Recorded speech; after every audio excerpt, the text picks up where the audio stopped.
Bonjour à tous, on a encore eu beaucoup de volatilité sur les marchés dans cette semaine du 2 au 6 février, beaucoup de résultats d'entreprise également, hein, ce qui a fait la volatilité bien sûr. Voilà, ce n'est pas encore la fin du monde, hein, parce que les marchés ont quand même bien rebondi hier, vendredi, hein, en fin de semaine, avec un plus 2% pour le Nasdaq et pour le SP 500 aussi, hein, pas loin des plus 2% pour la journée de vendredi. Donc, pas de souci pour l'instant, hein, on n'est pas sur un krach boursier encore comme je vois, certains comptes, certaines personnes annoncer, ça y est, c'est la fin du monde. On a l'habitude maintenant, hein, dès qu'on fait un -2, -3% en 2 jours, ça y est, les gens s'affolent. Mais bon, on a quand même eu des grosses baisses, hein, sur certaines actions. Novo Nordisk là justement, que j'ai mis en première page, qui prévoit un fort recul de ses ventes en 2026 en raison des USA et de sa concurrence avec Eli Lilly, hein, qui elle monte bien, mais Novo Nordisk prend cher, hein, parce qu'elle prévoit un recul de 5 à 13% de ses ventes en 2026. Voilà. Donc elle a eu aussi une petite baisse à cause de INSEE là qui a annoncé vendre un produit équivalent au Wegovy anti-obésité de Novo Nordisk, mais au final c'était une genre de contrefaçon non autorisée en fait. Donc Novo est quand même remonté vendredi. Si on va voir, voilà, elle est remontée de 5% vendredi, mais sur 5 jours, elle a quand même pris moins 20% à cause de ses résultats. Elle revient sur son prix qu'elle a déjà touché 3 fois, les 290 DKK. Hein, donc voilà, là c'est en DKK, hein, c'est les couronnes danoises, la monnaie du Danemark. Mais voilà, tant que ça casse pas en dessous de ça, on va dire qu'il y a espoir d'une remontée à court terme, même si à long terme, voilà, je pense toujours qu'elle peut quand même bien remonter et qu'elle est sous-évaluée actuellement. À voir ce qui va se passer ensuite. C'est vrai qu'elle est vachement sujette aux news, hein, Novo Nordisk. Donc à voir la suite, hein. C'est pas simple pour les actionnaires de Novo. Nvidia et Dassault Systèmes s'associent pour créer une plateforme d'IA industrielle au service des jumeaux virtuels. Alors, les actionnaires et les investisseurs de Dassault Systèmes s'attendaient peut-être à ce que Dassault remonte, mais malheureusement, Dassault n'est pas monté suite à cette news. Elle a même fait -4% sur la semaine, donc pas de chance. Dassault qui n'en finit pas de couler, hein, on peut dire ça. C'est une baisse constante, hein, depuis le début d'année 2025. Donc là, ça fait 1 an que c'est la chute libre, hein, des points hauts de plus en plus bas. Ça n'arrête pas. Je ne sais pas jusqu'où elle peut descendre, mais c'est vraiment pas top pour les actionnaires de Dassault. Nvidia, elle, par contre, remonte très très bien avec plus 8%, presque plus 8% vendredi. Euh, Porté par les capex annoncés qu'on va voir ensuite, hein, par les Amazon, Alphabet, Meta, etc.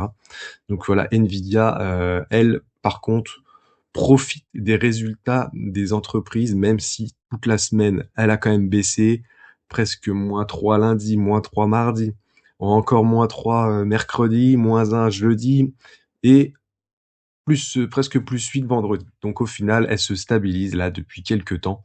Voilà, si on regarde là en une bougie égale une semaine, c'est vrai qu'elle stagne pas mal entre les 170 et les 200 dollars. Donc pour l'instant, Nvidia, pas de souci à se faire de ce côté-là. Côté action française, VTT continue de grimper tranquillement, même si elle fait beaucoup de variations. On voit que elle fait des points hauts de plus en plus haut.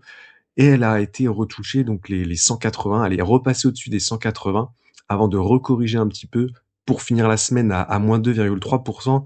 Mais les commandes continuent. On voit, si vous allez dans les actualités de GTT, voilà, le 5 février, GTT reçoit une commande pour la conception de 2 nouveaux méthaniers. Encore.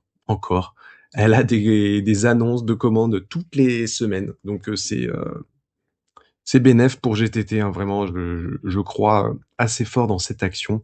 Plus 13% depuis le 1er janvier. Tout se passe bien pour l'instant pour la petite pépite française. On a eu une actualité aussi, donc SpaceX, comme j'en avais parlé la semaine dernière, était en pourparlers pour fusionner avec XAI et ou Tesla. Alors pour l'instant Tesla c'est pas fait, mais SpaceX donc a racheté XAI, donc Musk rachète Musk, hein. Et voilà, mais Tesla apparemment est toujours dans le coup. C'est encore possible, visiblement, que Tesla rentre aussi dans la fusion. Donc c'est à suivre, hein, et je pense que ça porte un petit peu le cours de Tesla, qui reste au-dessus des 400 $ pour le moment, hein. Je ne sais pas, elle a fait quoi sur la semaine Tesla? Ouais, toujours, elle a quand même été plutôt baissière, hein, -2 lundi, -3 mercredi, et -2 jeudi. Avant de remonter vendredi. De toute façon, vendredi, tout est remonté, quasiment tout, hein. Toutes les actions ont repris du vert vendredi. Amundi, elle a annoncé des résultats au quatrième trimestre 2025 très très sympa pour les investisseurs. Elle a pris plus de 4% sur la semaine. Elle est même passée les 80 € à un moment, hein. On voit sur le petit graphique ici. Pas mal du tout, hein, pour le gestionnaire de fonds. Qu'est-ce qu'il y a eu comme une résultat important? C'est surtout qu'elle a été portée voilà, par les ETF. Une collecte nette record de presque 21 milliards d'euros portés par les ETF et l'Europe du Nord. Voilà, c'est intéressant à voir qu'il y a de plus en plus de monde qui investit sur des ETF. Voilà, peut-être que les gens en ont marre de perdre de l'argent en stock picking, parce que oui, le stock picking, ça fait un petit peu rêver, on se prend pour un trader, mais c'est peut-être pas le meilleur moyen de gagner sur le long terme. C'est surtout beaucoup sujet à vos émotions. Donc, les émotions font souvent faire des erreurs quand on fait du stock picking, alors qu'investir sur des ETF à long terme, vous n'y touchez pas, vous laissez. C'est quand même un petit peu plus fiable pour votre mental, pour vos émotions. Vous ferez beaucoup moins d'erreurs. Je pense que les gens comprennent ça, et c'est pour ça que voilà, les Amundi comme BlackRock, etc., rentrent encore plus d'argent tous les ans via les ETF, quoi. Et c'est normal, c'est logique. PayPal, elle, prend très très cher. La pauvre PayPal n'en finit pas, elle non plus. Si on dézoome le graphique, hein, voilà, c'est un toboggan. Voilà, c'est un toboggan là qui s'est un petit peu arrêté de chuter, et là, elle a retrouvé un trou. Elle est redescendue, voilà, 40 $. 40 $, on est sur un PER de 7 pour PayPal, qui n'en finit pas de chuter. Voilà, des prévisions de résultats assez catastrophiques. Ça va être compliqué pour PayPal de se relever. Elle a fait -20% le 3 février. C'était mardi, -20%, voilà, avant de se stabiliser un petit peu derrière. Mais voilà, si on regarde ses performances, hein, sur un an, -48, sur 5 ans, -85%, comme quoi c'est fou, hein. C'est fou comme quoi le stock picking peut vraiment, quand on dit voilà, un ETF ne peut pas vraiment aller à zéro parce qu'une action mauvaise sera remplacée par une autre. Mais voilà, quand on fait du stock picking, bah, une action peut aller à zéro, hein. On va voir ensuite qu'il y en a d'autres. S&P Global, elle aussi, a pris très cher, à -17% sur 5 jours. Eh ben, ouais, elle revient sur les 440 $. C'est dommage, hein, elle a cassé sa trendline là. Peut-être un retour sur les 400 à suivre pour S&P Global. AMD, elle nous a fait une grosse frayeur aussi avec ses résultats mercredi, -17% suite à l'annonce des résultats. Alors c'est pas les résultats en eux-mêmes qui ont été décevants, c'est plutôt les prévisions. Mais bon, c'est le concurrent d'Nvidia, donc c'est dur pour elle, hein, d'exister, même si au final, elle a quand même une belle croissance, hein. Ça monte quand même. Si on regarde la baisse au final, en dézoomant en semaine, même si on met en journalier, la baisse fait mal, hein. C'est sûr qu'on a -17 en une journée, ça fait mal. Mais bon, après, vendredi, elle est quand même remontée de 8%, mais si on dézoome, c'est vrai que c'est pas grand-chose par rapport à la hausse qu'elle a fait depuis un an. Quand même, elle est partie des 78 $, aujourd'hui à 200 $. Donc, ceux qui ont investi en 2025 ou quoi sont toujours en bénéf, hein. Mais oui, c'est sûr qu'elle a un -17%, ça fait mal d'un seul coup. Et le +8, vous voyez, ça fait pas grand-chose. Donc, si on dézoome bien quand même, Ça reste correct pour AMD, mais c'est à suivre, hein. C'est pour ça que je disais qu'il y avait beaucoup, beaucoup de volatilité quand même. Alphabet aussi a sorti donc des résultats. Elle a fait, une petite baisse quand même sur la semaine, mais voilà, c'est ce que je parlais de tout à l'heure des investissements, des CAPEX. 600 milliards de dollars de dépenses prévues par les géants de la tech. C'est ce qui a fait un petit peu peur à tout le marché.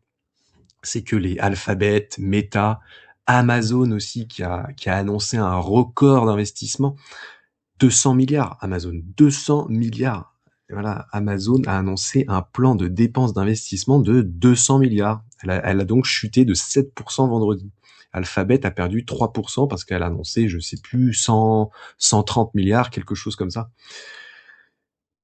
Donc voilà, ça a fait peur à court terme, mais pour moi, à long terme, voilà, ça crée des opportunités, même si au final, comme je le disais avec AMD, que ça soit sur Alphabet, Amazon, les baisses qu'on a eues cette semaine, si on dézoome les graphiques, hein, et j'insiste bien là-dessus, la baisse n'est pas grand-chose. C'est vraiment pas grand-chose. Vous voyez, on voit à peine. C'est comme il y en a une là, il y en a une là. Enfin, on en a plein des baisses comme ça. Donc faut pas paniquer à la première baisse. Faut pas, je vois des gens vendre, etc. alors qu'ils ont des bons PRU ou quoi, parce qu'ils paniquent, parce que les réseaux sociaux font paniquer à la moindre baisse. Restez calme, restez tranquille, voilà, restez spectateur, prenez de l'expérience, mais ce genre de baisse arrive quand même très souvent. Ce qui arrive moins souvent, c'est des baisses comme Stellantis a eu. Là, par contre, un moins 25% sur une action qui avait déjà pris moins 60%, ça fait mal, hein, bien sûr, parce qu'elle a annoncé tout simplement des charges exceptionnelles de 22 milliards d'euros. Voilà, elle veut faire un peu un reset de sa stratégie, notamment avec l'électrique, elle a pris très très cher, donc elle fait un reset, elle va avoir des charges de 22 milliards d'euros. On peut dire que c'est un redémarrage à zéro pour Stellantis. Je sais pas, je sais vraiment pas si, me demandez pas si c'est une opportunité ou pas d'investir là à 6 euros, je n'en sais rien. Vraiment, je ne sais pas si cette entreprise pourra se relever ou pas. Voilà. Elle a été un petit peu tuée hein, par l'Europe, hein, concrètement, même si elle fait pas mal de son chiffre aussi aux États-Unis, hein, si on regarde. Elle est quand même bien répartie géographiquement, hein, 40% en Amérique du Nord, mais voilà. Je pense que l'ancien patron Tavares a un petit peu foutu le bordel. Il s'est barré avec la caisse, en gros. Et derrière, là, c'est compliqué. Il va falloir du temps pour que ça remonte. Donc, il y a peut-être un coup à jouer hein, à ce prix-là, à 6 euros. Pourquoi pas. Mais franchement, j'en sais rien du tout. Voilà un petit peu, hein, après les earnings, voilà, il y a eu pas mal d'earnings, hein, comme je vous disais, Alphabet, qui bat en fait, cette semaine, toutes les entreprises ont battu leur consensus. Voilà. Quasiment toutes les entreprises ont battu le consensus, mais vu les prévisions et les annonces d'investissement de la tech, ça a fait baisser tout le marché. Et on a aussi, j'ai oublié, mais la crypto-monnaie qui a pris très très très cher, très très cher. Là, on a Bitcoin donc en euros, euh, 57 000 euros. Elle a eu un point bas à 53 000. Voilà. En dollars, je crois on a eu un point bas à 59 000 ou 59 000 dollars, je crois. Mais elle est quand même remontée, hein. Mais bon, sur la semaine, ça fait quand même moins 16. Et depuis le début de l'année, moins 20. Voilà, c'est mercredi hein, que ça a pris cher avant de remonter jeudi. Ça a récupéré un petit peu la baisse quand même. Mais voilà, les cryptos, là, en ce moment, on part un petit peu en bear market, j'ai l'impression. On va suivre ça quand même, hein, parce que c'est intéressant pour ceux qui sont investis. Niveau le silver et le gold, eux, ont rebondi. Mais voilà, on reste toujours loin des points hauts où beaucoup de gens ont FOMO. On est toujours voilà sur du l'argent à 77 dollars. Le gold, lui, est quand même moins volatile que le silver, hein. On reste proche des 5000 dollars l'once. 5,5% vendredi. Sur la semaine, lui, est positif, hein. Et voilà, on voit que c'est quand même beaucoup moins volatile que le silver. Donc, C'est quand même un petit peu plus fiable. La semaine prochaine, on a des résultats encore d'entreprises. Alors, un petit peu des entreprises moins grosses en termes de capitalisation, mais ça va être quand même intéressant à suivre. On a Coca-Cola mardi, TSMC qui nous fait une publication d'évolution de l'activité, ok. S&P Global, on va voir si ça va rebondir ou pas. Spotify, Robinhood, mercredi Cisco, McDo, Applovin, on a les françaises Essilor, Total. Ça va être intéressant vu que beaucoup de Français ont du Total en PEA. Et jeudi, Hermès, Siemens, L'Oréal. Voilà, hein, pas mal de petits résultats sympas quand même à suivre, hein. Et vendredi, qu'est-ce qu'on a? Safran. Ok. Ouais, y a pas grand-chose. Mais voilà, on a quelques petits résultats quand même à suivre. Bon, je pense que ça va être beaucoup moins volatile du coup parce que les grosses entreprises, on va dire, sont passées. Mais voilà, ça va être intéressant à suivre. Voilà un petit peu pour les récaps de la semaine côté bourse. Je vous dis à la semaine prochaine. Et bons investissements à tous, hein. J'espère que vous avez profité de quelques opportunités qui s'est créée cette semaine. Ou pas, vous êtes resté spectateur, peut-être. Dites-moi en commentaire si vous avez fait des achats. Allez, ciao tout le monde.